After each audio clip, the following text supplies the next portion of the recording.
تاکہ کورونا سے بچنے والوں کا ہی شمار ہو سکے۔ خدا جانے دنیا کی کتنی آبادی کم ہو جائے۔ کبھی کبھی تو یہ خدشہ بھی ہوتا ہے کہ کرونا کی موجودگی اور لاک ڈاؤن کی پابندی کے سبب آبادی گھٹنے کے بجائے بڑھ نہ جائے۔ تحقیق سے پتہ چلا کہ کورونا وائرس موجود تو پہلے سے تھا، مشہور اب ہوا ہے۔ لیٹن زبان اس کی اصل ہے۔ نہ روم کے لوگ اپنی زبان اور لغت میں اسے شامل کرتے اور نہ یہ دنیا کے لیے مصیبت بنتا۔ غیر ملکی لفظ ہے، اس لیے تو قابو میں نہیں آ رہا۔ ہیضہ، طاعون، تپ دق، سرطان وغیرہ اپنے سے لگتے تھے، اس لیے سمجھا بجھا کر ان سے نجات کے راستے نکال لیے۔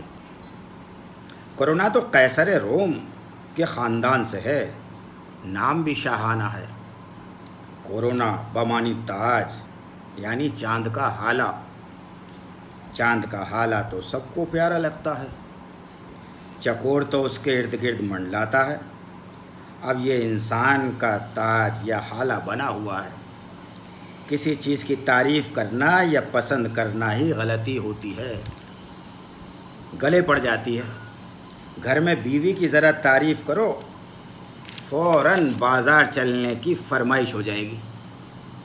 وہ کچھ دیر کے لیے آپ کو اپنا کورونا یعنی تاج بنائے گی اور خود ہالہ بن جائے گی، جس سے بغیر فرمائش پوری کیے نکلنا ناممکن ہے۔ موجودہ کورونا کی ولادت اور شناخت تو 1968 میں ہی ہو گئی تھی، لیکن اقتدار 2020 میں اس کے پاس آیا۔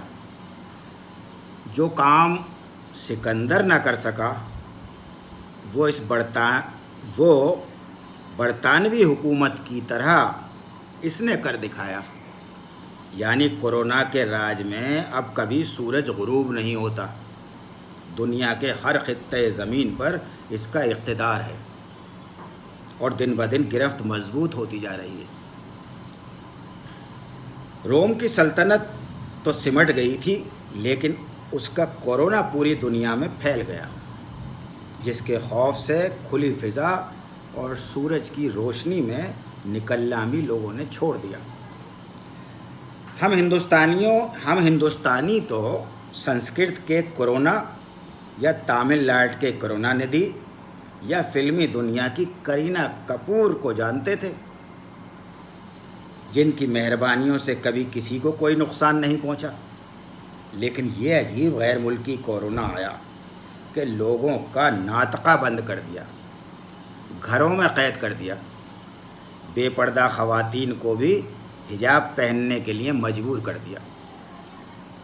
لوگ اپنے چاہنے والوں اور والیوں سے ملنا تو دور، ان کی تدفین میں شریک ہونے کے لیے بھی ترس گئے۔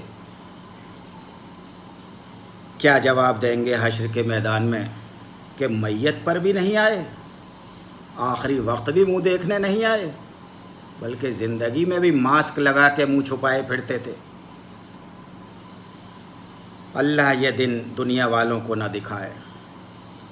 چہرے دیکھنے کو ترس گئے، اندازہ ہی نہیں ہوتا کسے چھیڑنا ہے، کس سے بچ کر نکلنا ہے، کس سے قرضہ واپس مانگنا ہے، کسے دینا ہے۔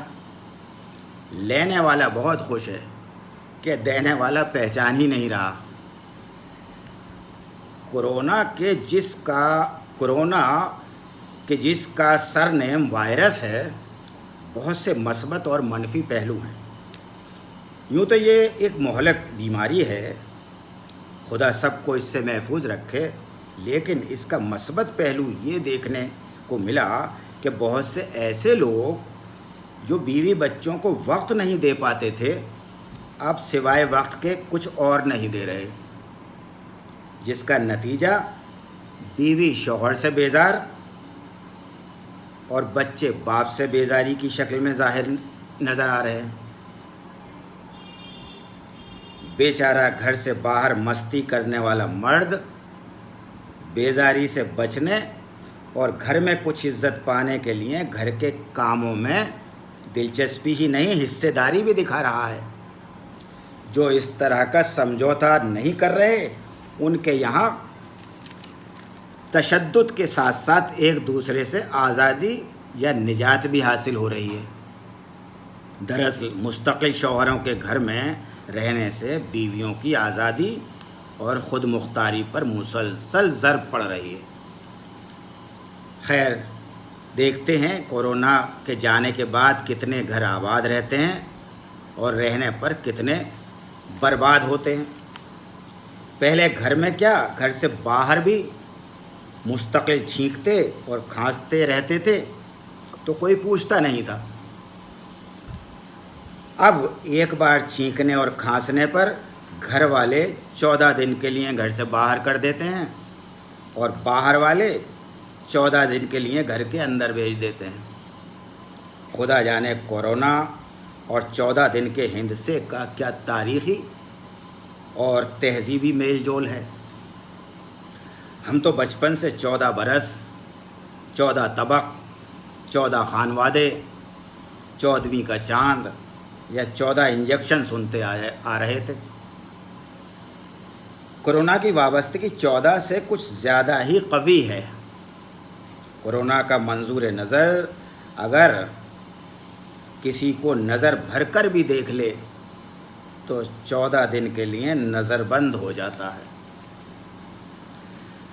کورونا وائرس، جس کا پیار کا نام سویٹ 16 کی طرح کووڈ-19 ہے، کی آمد سے ہمارے ملک میں ایک منفی اور تکلیف دہ پہلو تو یہ سامنے آیا کہ لوگوں کا کاروبار ختم ہو گیا، نوکریاں چلی گئیں، بے یار و مددگار عجیب حالات میں گھروں کو لوٹنا پڑا، بہت سے لوگ بھوک اور حادثات کا شکار بھی ہوئے۔ خدا ان سب کو سکون بخشے۔ کورونا کے آنے سے ہمارے ملک کو فائدہ یہ ہوا کہ ہر گھر میں بغیر سند لیے ڈاکٹر پیدا ہوئے۔ موبائل اٹھائیے، WhatsApp, YouTube, Facebook اور بھی جو کچھ موبائل پر ہوتا ہے، ہر جگہ عورت، مرد، بوڑھے، بچے، جوان بولتے ہوئے نظر آئیں گے اور انتہائی سنجیدگی سے کورونا سے بچنے کی تدابیر بیان کریں گے۔ ایسے ایسے خوبصورت چہرے ایسی شیریں آواز میں نسخے بیان کرتے ہیں کہ بغیر نسخے کو استعمال کیے کورونا رخصت ہو جاتا ہے۔ بعض لوگ تو ایسی حسین ڈاکٹروں کے بیانات کو مرض دور کرنے کے لیے بار بار اور کبھی کبھی تو بیویوں سے چھپ کر سنتے ہیں۔ پتہ نہیں دوسرے ملکوں میں بھی اس طرح کے ڈاکٹر پیدا ہوئے ہیں یا نہیں۔ اپنے یہاں تو فی الوقت یہ صورتحال ہے کہ کسی کی خیریت پوچھنے کے لیے فون کیجئے تو خیریت بعد میں بتائے گا، پہلے کورونا سے بچنے کی تدابیر اور 2-4 نسخے بتا دے گا۔ بلکہ مطلوب شخص کے فون اٹھانے سے پہلے کوئی خاتون اپنی مدھر آواز میں کورونا سے حفاظت کی تدابیر سے آگاہ کریں گی۔ پھر جب فون کرنے والا حال معلوم کرے گا تو جواب ہوگا، ہیلو، ہاں مرزا صاحب کیا حال ہیں؟ ہیلو، ارے بھائی یہ بتاؤ کہ صبح کی چائے میں کیا کیا ڈال رہے ہو؟ لونگ، دار چینی، ادرک، کالی مرچ، تلسی؟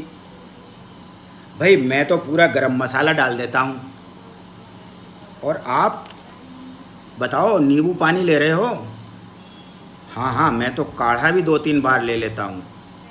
یار تھوڑی سی دھوپ میں بھی بیٹھ جایا کرو۔ ارے بھائی اس کے لیے تو تمہاری بھابھی کی تپش ہی کافی ہے۔ ہاں یار اب تو باورچی خانے کی گرمی بھی برداشت کرنی پڑتی ہے، گھر میں رہنے کی سزا ہے۔ ہمارے یہاں ہر آدمی مشورہ دیتا ہے، مشورے کی کوئی فیس نہیں ہوتی۔ بہرحال اور بھی بہت سے چھوٹے بڑے اچھے برے پہلو ہیں جن پر مختصر روشنی ڈالی جا سکتی ہے۔ جیسے اچھا پہلو تو یہ ہے کہ کورونا رمضان میں آیا، روزے سکون سے گھر میں بیٹھ کر لاک ڈاؤن میں گزر گئے، عید کی کوئی خریداری نہیں ہوئی، لیکن افسوسناک پہلو یہ ہوا کہ بچے عیدی سے محروم رہ گئے۔ بچوں کو چھٹیاں تو ملیں، لیکن امتحانات نہ ہونے کے سبب نہ ڈگریاں ملیں اور نہ کہیں داخلے۔ پورا سال غارت ہو گیا، ساتھ میں LTC بھی گیا، پتہ نہیں آگے ملے گا یا نہیں۔ سرکار کی مالی حالت تو ویسے ہی خراب چل رہی ہے۔ مالی حالت تو عام آدمی کی بھی خراب ہو رہی ہے۔ بجلی کا بل زیادہ آ رہا ہے، بس تھوڑا سا نائی کا خرچہ بچ رہا ہے۔ ضرورت پڑنے پر کبھی بیوی حجامت بنا دیتی ہے یا بالکل گنجا کر دیتی ہے تاکہ کچھ دن سکون رہے۔ مسلسل گھر میں رہنے کی وجہ سے کھانا بھی مستقل اور پابندی سے پک رہا ہے۔ پہلے ادھر ادھر 2-4 دعوتیں ہو جاتی تھیں، بیوی میکے چلی جاتی تھی، بچے ننیہال چلے جاتے تھے۔ اب مستقل گھر میں گھر کا پکا کھانا پڑ رہا ہے۔ شادیوں میں اچھا اور خوب کھانے کو مل جاتا تھا، وہ بھی بند ہو گیا۔ ہر عیش سے ہاتھ دھو کر بس گھر میں ہاتھ دھوتے رہیے۔ پہلے کھانا کھانے سے پہلے اور کھانا کھانے کے بعد ہاتھ دھوتے تھے، اب تو زندگی سے ہاتھ دھونے کا خوف اتنا غالب ہے کہ روپے پیسے کو بھی چھو کر ہاتھ دھونا پڑتا ہے۔ کبھی ہاتھ دھو کر دولت کو ہاتھ لگاتے تھے، اب دولت کو ہاتھ لگا کر ہاتھ دھوتے ہیں۔ کبھی باہر جا کر گھر میں واپس آتے ہیں تو لوگ اس طرح دور ہو جاتے ہیں جیسے نجس کتا گھر میں گھس آیا۔ باہر سے آنے والی ہر شے کو دھو کر استعمال کرنے کے لیے کہا گیا ہے، اس لیے فوراً باتھ روم بھیج دیتے ہیں۔ صرف ہمیں کیا، بچوں نے تو ڈاکیے کے لائے ہوئے خطوط بھی دھو ڈالے، جن میں چیک پر لکھی گئی رقم بھی دھل گئی۔ کورونا کی وجہ سے لوگوں کی طے شدہ شادیاں رک گئیں۔ اب تو لگتا ہے شادی سے پہلے دولہا دلہن کا کورونا فری سرٹیفکیٹ بھی دیکھنا پڑے گا۔ آئندہ برسوں میں یہ بھی امکانات ہیں کہ دوسرے ملکوں کا سفر کرنے کے لیے کورونا کا ٹیکہ لگوانا لازمی ہوگا۔ ہو سکتا ہے بچوں کے داخلوں کے لیے بھی یہ لازمی کر دیا جائے۔ فی الحال تو یہی نہیں معلوم کہ یہ کووڈ-19 جائیں گے کب۔ ابھی ان کے جانے کے ارادے تو دکھائی دے نہیں رہے۔ ہم نے تو حاکم کے کہنے پر تالیاں اور تھالیاں بھی بجا لی، اندھیرا کر کے دیے بھی جلا لیے اور ڈاکٹروں پر پھول بھی برسا دیے۔ اب اپنی مرضی سے اپنی مرضی کی گالیاں بھی دے رہے ہیں، لیکن گالیوں اور لعنتوں کا کوئی اثر دکھائی نہیں دے رہا۔ ہم ایک گالی دیتے ہیں، وہ 10 کو مریض بنا دیتا ہے۔ ہماری بیزاری نہیں جا رہی، اس کی مشتاقیت نہیں جا رہی۔ یا الہی کچھ تو بتائیے کیا ماجرا ہے۔ ہم وعدہ کرتے ہیں کہ اب ہم سستی اور مفت ملنے والی چیزوں کی طرف دیکھیں گے بھی نہیں، چاہے وہ چائنا کی ہی کیوں نہ ہو۔